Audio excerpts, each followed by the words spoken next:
Œuvre choisie de Mao Tse-tung, tome 2. Période de la guerre de résistance contre le Japon.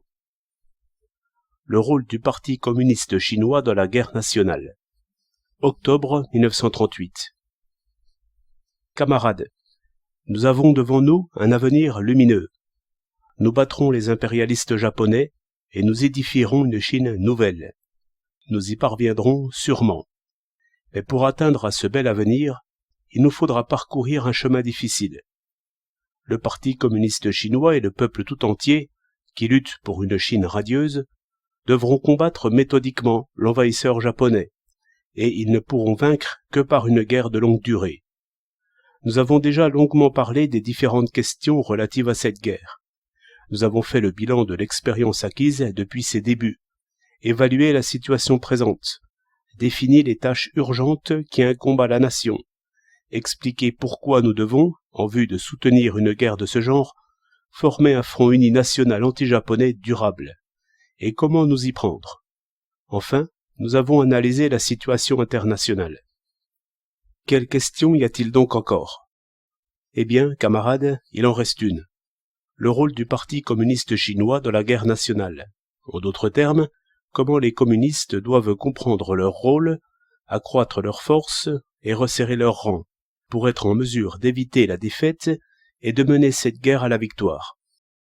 Patriotisme et internationalisme.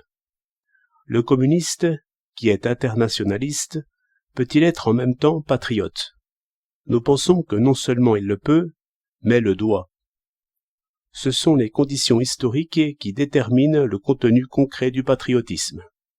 Il y a notre patriotisme à nous, et il y a le patriotisme des agresseurs japonais et celui de Hitler, auquel les communistes doivent s'opposer résolument. Les communistes japonais et allemands sont pour la défaite de leur propre pays dans la guerre. Il est dans l'intérêt de leur peuple de contribuer par tous les moyens à la défaite des agresseurs japonais et à celle de Hitler.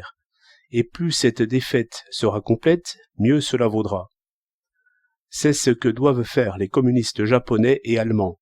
Et c'est effectivement ce qu'ils font.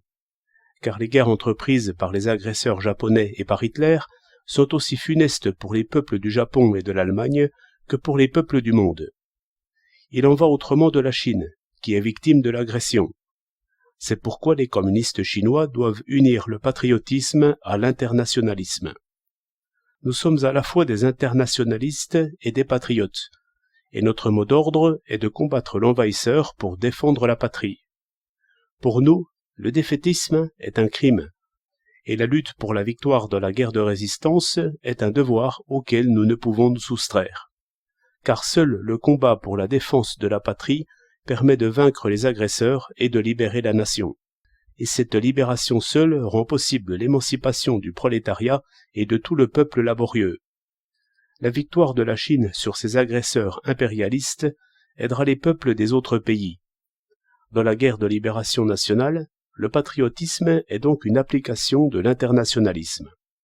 Voilà pourquoi chaque communiste doit déployer la plus grande activité, aller vaillamment et résolument sur le champ de bataille de la guerre de libération nationale et pointer son arme contre l'agresseur japonais.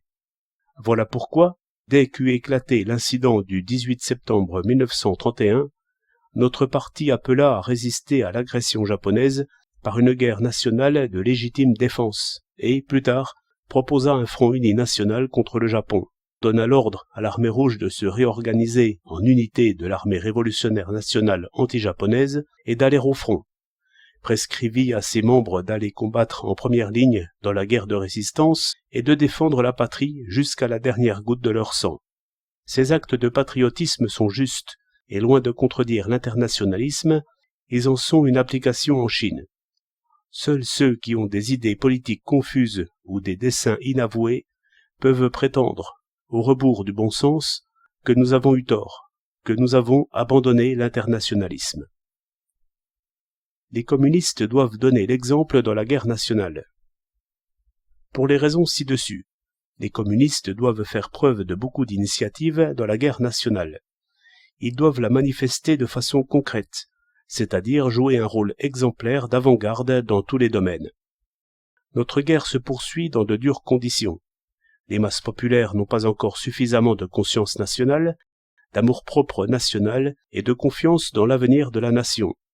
Elles sont en majeure partie inorganisées. Le pays est faible au point de vue militaire. Son économie reste arriérée, son régime politique n'est pas démocratique. La corruption et le pessimisme règnent, le front uni manque de cohésion et de solidité, etc. Aussi, les communistes doivent-ils assumer sciemment la grande responsabilité d'unir la nation entière de manière à surmonter tous les aspects négatifs de cette situation. Leur rôle d'avant-garde et leur exemple ont ici une importance extrême. Au sein de la 8e armée de route et de la nouvelle 4e armée, ils doivent donner l'exemple par leur bravoure au combat, dans l'exécution des ordres, l'observation de la discipline, l'accomplissement du travail politique et le renforcement de l'unité interne.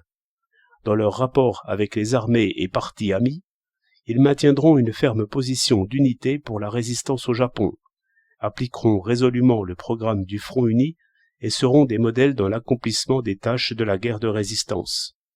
Ils seront fidèles à leurs paroles et résolus dans leurs actes, exempts d'arrogance et sincères dans la discussion et la coopération avec les armées et partis amis, et auront une attitude exemplaire dans leurs relations avec les différents partis du Front uni. Dans les administrations gouvernementales, un communiste doit se distinguer par une parfaite intégrité, s'abstenir de tout népotisme, travailler beaucoup en se contentant d'une faible rétribution. Dans son travail parmi les masses, il se conduira en ami et non en supérieur, en maître qui instruit inlassablement et non en politicien bureaucrate. Jamais et nulle part, il ne placera au premier plan ses intérêts personnels.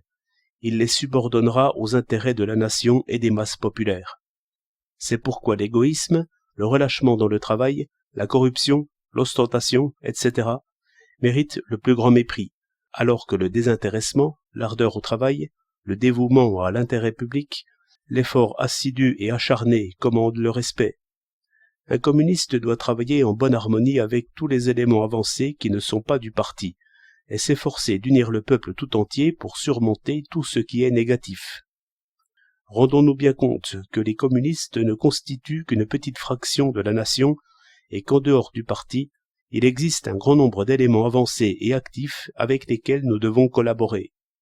Il serait tout à fait faux de croire que nous sommes la perfection et que les autres ne valent rien. Quant aux personnes politiquement arriérées, les communistes ne doivent pas les dédaigner ni les mépriser, mais les traiter cordialement, les unir à eux, les convaincre et les encourager à progresser. Ils ne doivent pas tenir à l'écart ceux qui ont commis des fautes dans leur travail, à l'exception des incorrigibles. Ils useront à leur égard de persuasion afin de les aider à se corriger et à se transformer. Ils seront des modèles tant de sens pratique que de prévoyance, car seul le sens pratique leur permettra d'accomplir les tâches qui leur sont assignées, et seule la prévoyance les empêchera de s'égarer dans leur marche en avant. Par conséquent, ils donneront également l'exemple dans l'étude. Chaque jour, ils s'instruiront auprès des masses tout en les éduquant. Nous ne pouvons faire preuve de sens pratique et de prévoyance qu'en nous instruisant auprès des masses, de notre entourage, des armées et des partis amis, et qu'en cherchant à les comprendre. Dans une guerre de longue durée et dans des conditions difficiles, les forces vives de la nation ne pourront être mobilisées pour surmonter les difficultés, pour vaincre l'ennemi et édifier une Chine nouvelle que si les communistes jouent pleinement leur rôle exemplaire d'avant-garde en collaborant avec tous les éléments avancés des armées et partis amis, ainsi que des masses. Unir la nation et lutter contre les agents de l'ennemi en son sein. Pour surmonter les difficultés, pour vaincre l'ennemi et édifier une Chine nouvelle, il faut consolider et élargir le Front uni national anti-japonais et mobiliser toutes les forces vives de la nation. C'est la seule et unique politique à suivre. Cependant, il existe déjà au sein de notre Front uni national des agents de l'ennemi qui se livrent à un travail de sape. Ce sont les traîtres, les trotskistes et les éléments pro-japonais.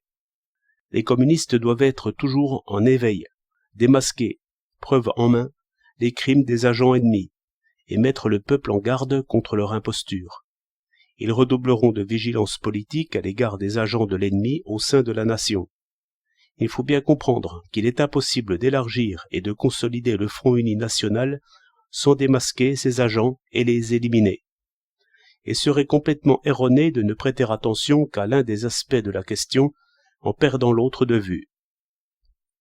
Élargir les rangs du Parti communiste et empêcher l'infiltration des agents de l'ennemi. Pour surmonter les difficultés, pour vaincre l'ennemi et édifier une Chine nouvelle, le Parti communiste doit élargir ses rangs.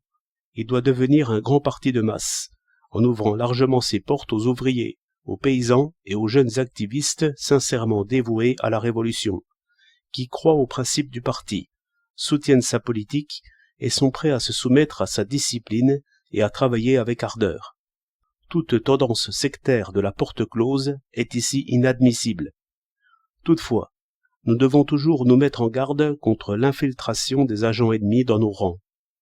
Les services secrets de l'impérialisme japonais cherchent continuellement à saper notre parti en y faisant entrer, sous le masque d'activistes, des traîtres, des trotskistes, des éléments pro-japonais, des éléments dégénérés et des arrivistes.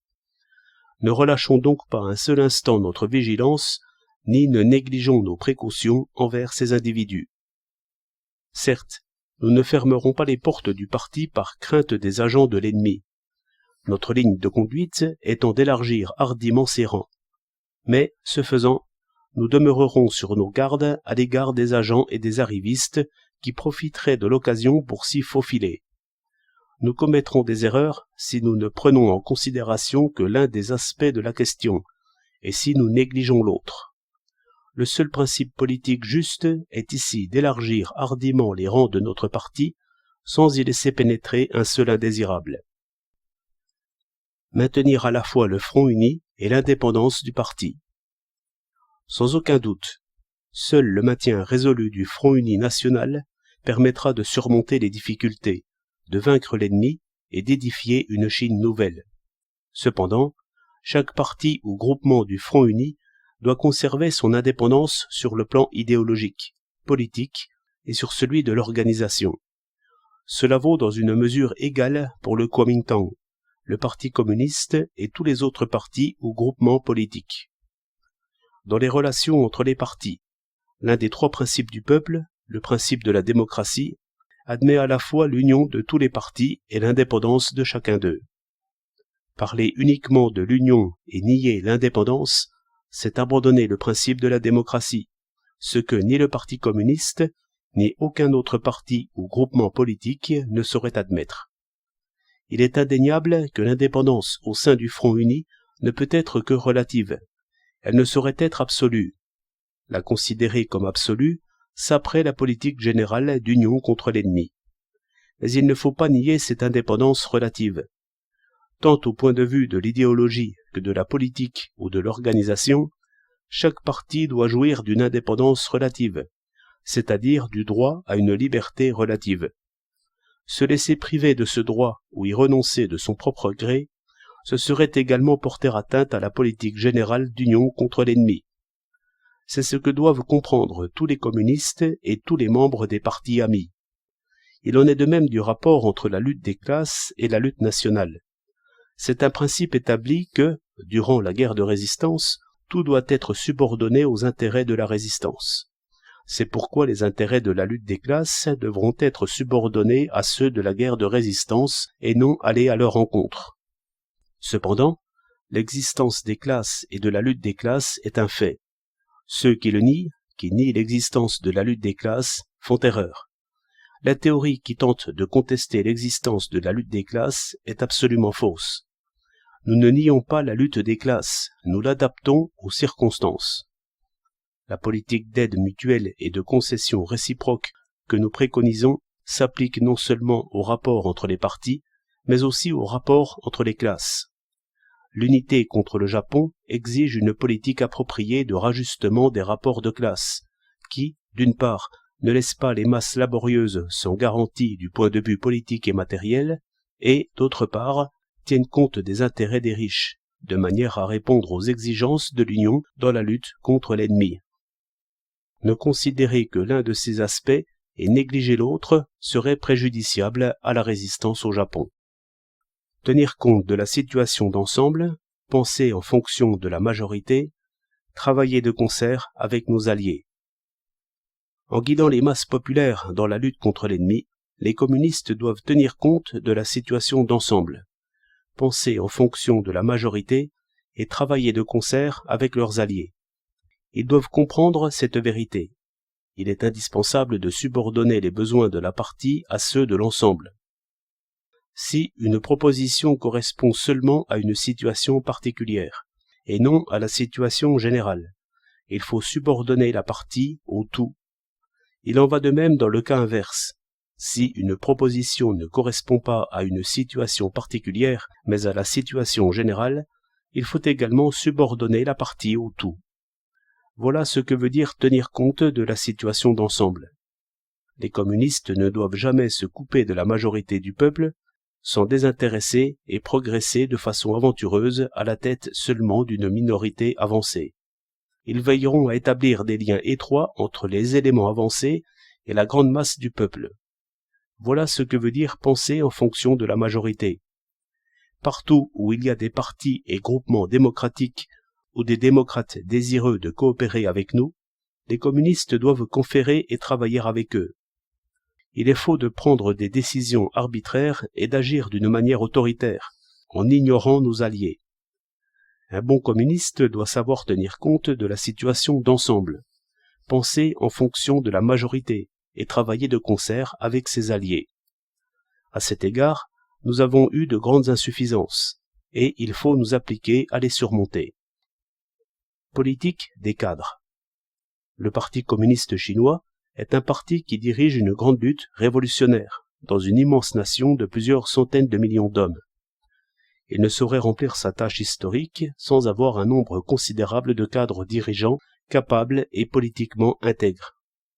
Au cours des 17 dernières années, notre parti a formé beaucoup de dirigeants compétents, si bien que nous disposons déjà d'un corps de cadres dans les domaines militaires, politiques et culturels, ainsi que pour le travail du parti et le travail de masse. L'honneur en revient au parti aussi bien qu'à la nation. Mais l'armature actuelle ne correspond pas encore aux dimensions de notre lutte et nous devons continuer à former en grand nombre des cadres compétents. Beaucoup d'éléments actifs ont surgi et ne cessent de surgir de la grande lutte du peuple chinois, et notre devoir est de les organiser, de les former, de les entourer de notre sollicitude et de savoir les employer. Les cadres jouent un rôle décisif dès que la ligne politique est définie.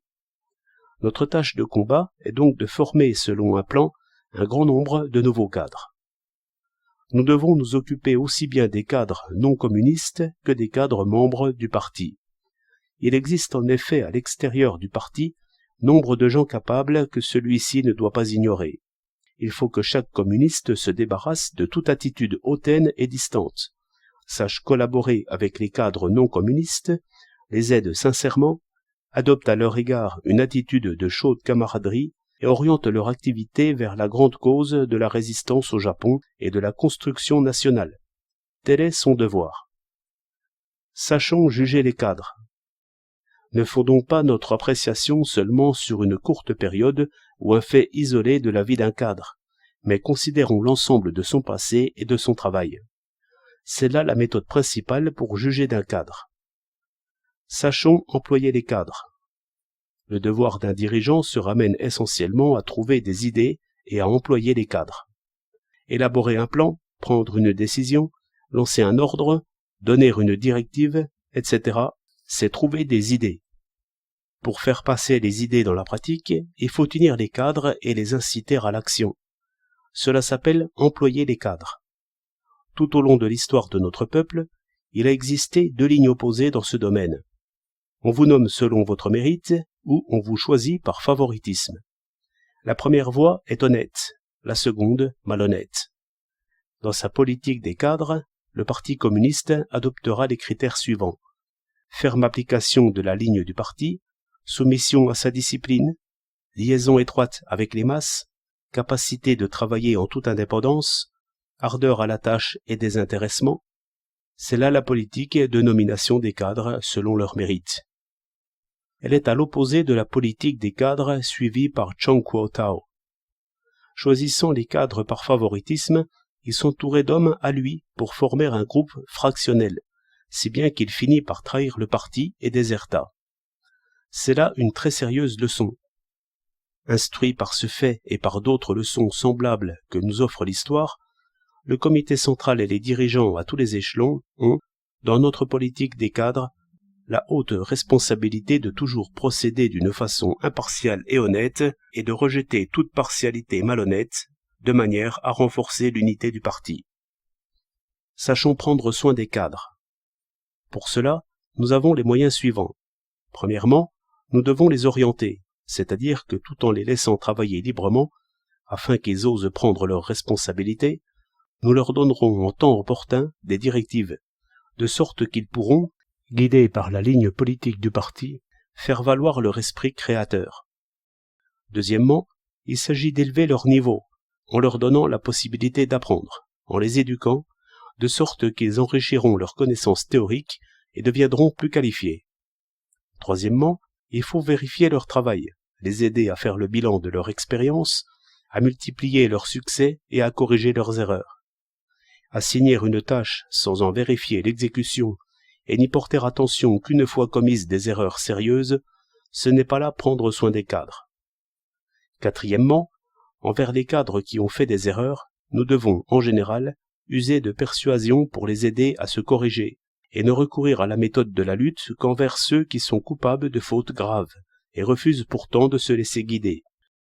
La patience est ici de rigueur. On aurait tort de taxer à la légère les gens d'opportunisme, ou de partir en guerre contre eux inconsidérément. Cinquièmement, il faut venir en aide aux cadres qui ont des difficultés. Lorsqu'ils tombent malades ou ont des soucis matériels, familiaux ou autres, nous devons veiller à leur apporter toute l'aide possible. Voilà la manière de prendre soin des cadres.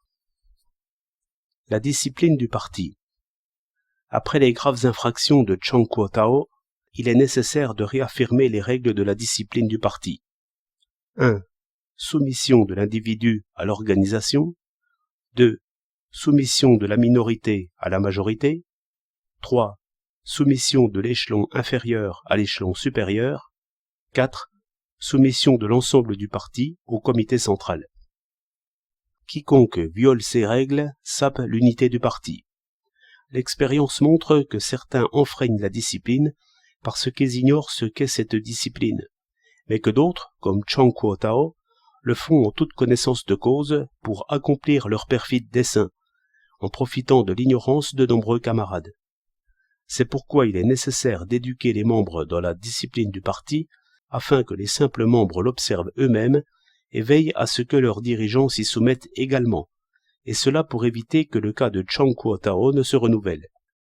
Pour normaliser les rapports à l'intérieur du parti, nous devons, outre les 4 règles les plus importantes réaffirmées ci-dessus, établir un règlement plus détaillé, de façon à unifier l'action des organes dirigeants à tous les échelons.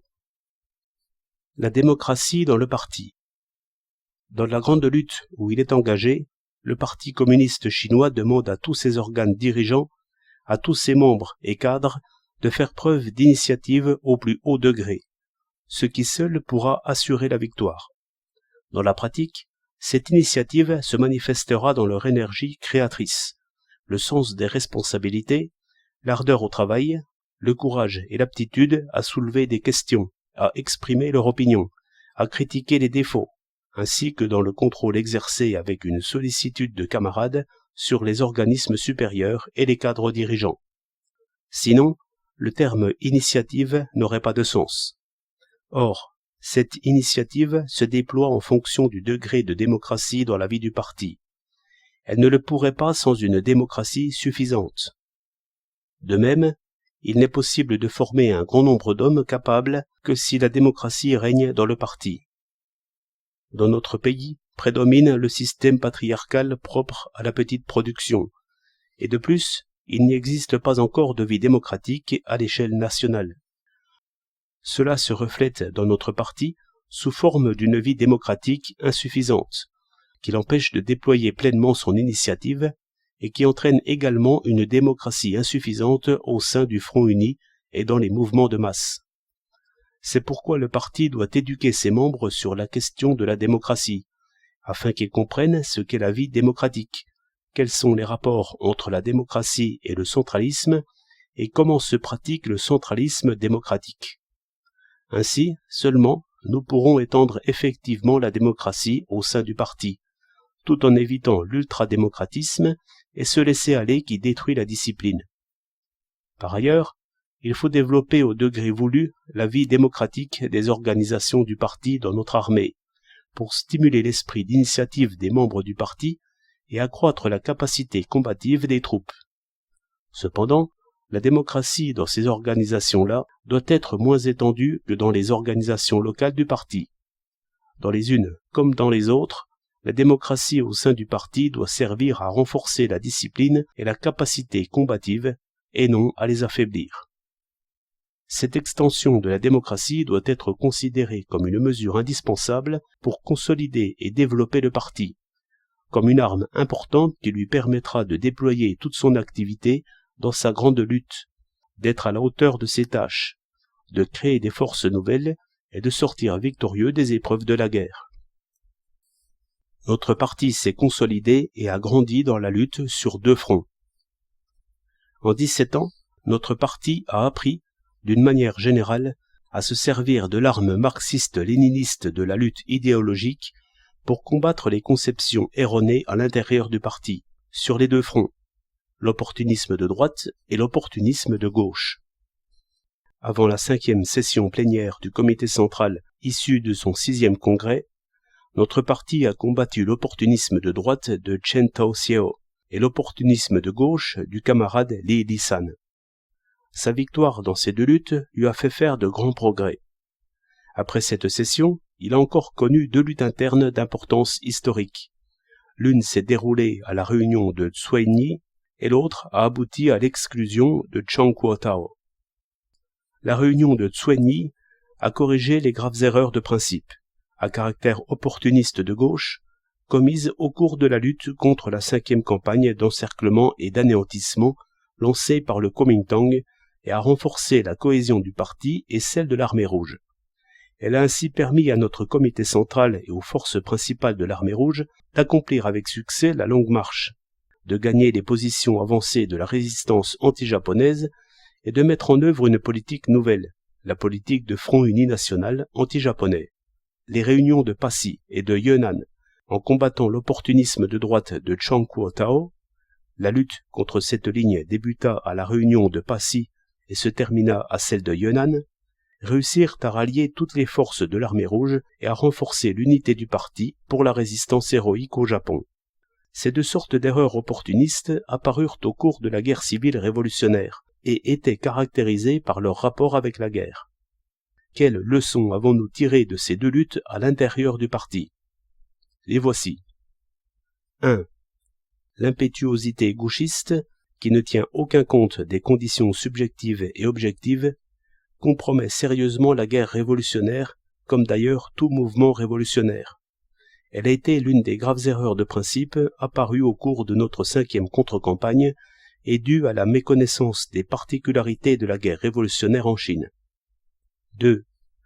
Quant à l'opportunisme de Chang Kuo-tao, c'était une tendance de droite dans la guerre révolutionnaire. La combinaison d'une ligne axée sur la retraite avec le militarisme des seigneurs de guerre et l'activité anti-parti. La victoire de cet opportunisme délivra de son emprise la grande masse des cadres et des membres du parti dans l'armée rouge du 4e front, qui avaient au fond des qualités magnifiques et un long passé de lutte héroïque, et leur permit de revenir à la juste ligne du comité central. 3. L'immense travail d'organisation accompli pendant les 10 années de la guerre révolutionnaire agraire aboutit à des résultats remarquables dans l'édification de l'armée, l'administration civile, le travail de masse et l'édification du parti. Si les combats héroïques sur le front n'avaient pas été secondés par ce travail d'organisation, nous n'aurions pu soutenir notre lutte acharnée contre Chiang Kai-shek. Cependant, au cours de la dernière période de cette guerre, notre politique concernant les cadres et l'organisation comportait de graves erreurs de principe, tendance au sectarisme, abus des sanctions disciplinaires et excès dans la lutte idéologique.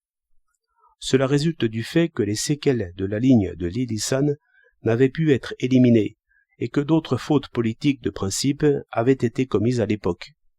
Ces erreurs furent elles aussi corrigées à la réunion de Tsuenyi, ce qui permit au parti de revenir à une juste politique des cadres et à des principes d'organisation justes. Quant à la ligne de Chang Kuo-tao, en matière d'organisation, elle marquait une rupture complète avec tous les principes du parti. Elle sapait la discipline et allait de l'activité fractionnelle à l'opposition ouverte au parti, au comité central et à l'internationale communiste. Le comité central fit tout son possible pour mettre fin à l'activité anti-parti et aux erreurs criminelles de la ligne de Chang Kuo-tao, et tenta même de le sauver. Mais, comme il refusait obstinément de se corriger et usait de duplicité, et que par la suite il trahit le parti et se jeta dans les bras du Kuomintang, notre parti dut prendre la ferme décision de prononcer son exclusion. Cette sanction fut approuvée par tout le parti, comme par tous ceux qui étaient fidèles à la cause de la libération nationale. Elle fut confirmée par l'internationale communiste, qui dénonça Chang Kuo-tao comme déserteur et renégat. Ces leçons et ces succès constituent pour nous les prémices indispensables pour unir tout le parti, renforcer son unité idéologique et politique, ainsi que son unité d'organisation, et conduire la guerre de résistance à la victoire. Notre parti s'est consolidé et a grandi dans la lutte sur deux fronts. Notre lutte actuelle sur deux fronts. Il sera désormais de première importance, dans notre résistance au Japon, de lutter sur le plan politique contre le pessimisme, tendance de droite, tout en ne perdant pas de vue l'impétuosité gauchiste. Dans les questions relatives au Front uni, au travail d'organisation du parti et à l'organisation des masses, nous continuerons à combattre la tendance de gauche, c'est-à-dire l'attitude sectaire de la porte close, de façon à réaliser la coopération avec tous les partis et groupements politiques partisans de la résistance au Japon, à élargir les rangs du Parti communiste et le mouvement de masse. Mais en même temps, nous ne devons pas négliger le combat contre l'opportunisme de droite, qui n'attache aucune condition à la coopération et à l'élargissement. Autrement, ces derniers en seraient entravés et ne seraient plus qu'une coopération de capitulation et un élargissement sans principe. La lutte idéologique sur deux fronts doit s'adapter à chaque cas concret. Il ne faut jamais aborder un problème d'une manière subjective, ni laisser subsister la mauvaise habitude d'attribuer sans discernement des étiquettes aux gens. Dans notre lutte contre les déviations, nous devons nous appliquer sérieusement à combattre la duplicité, dont le plus grand danger est qu'elle peut aboutir à une activité fractionnelle, comme en témoigne la carrière de Chang Kuo-tao. Agir avec duplicité, c'est se soumettre publiquement et faire de l'opposition en privé. Dire oui, mais penser le contraire. Prononcer de belles paroles en face et se livrer à des intrigues par derrière. Nous ne pouvons renforcer la discipline du parti sans aiguiser la vigilance des cadres et des membres du parti à l'égard d'un tel comportement. L'étude. D'une façon générale, tous les communistes qui ont les aptitudes requises doivent étudier la théorie de Marx, Engels, Lénine et Staline, l'histoire de notre nation ainsi que la situation et les tendances du mouvement actuel. C'est par leur intermédiaire que se fera l'éducation des camarades dont le niveau culturel est relativement bas.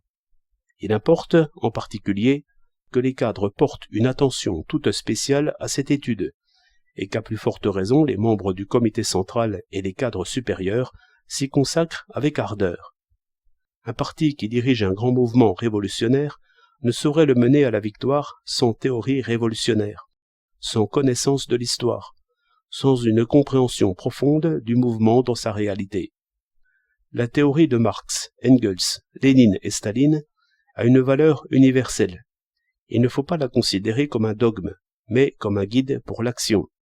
Il ne faut pas se contenter d'apprendre des termes et des formules, mais étudier le marxisme-léninisme en tant que science de la révolution.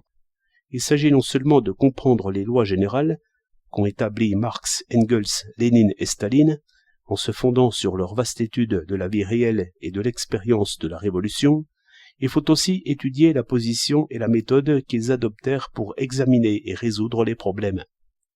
La formation marxiste-léniniste a fait aujourd'hui des progrès dans notre parti, mais elle est encore loin de s'étendre à tous et d'être suffisamment poussée.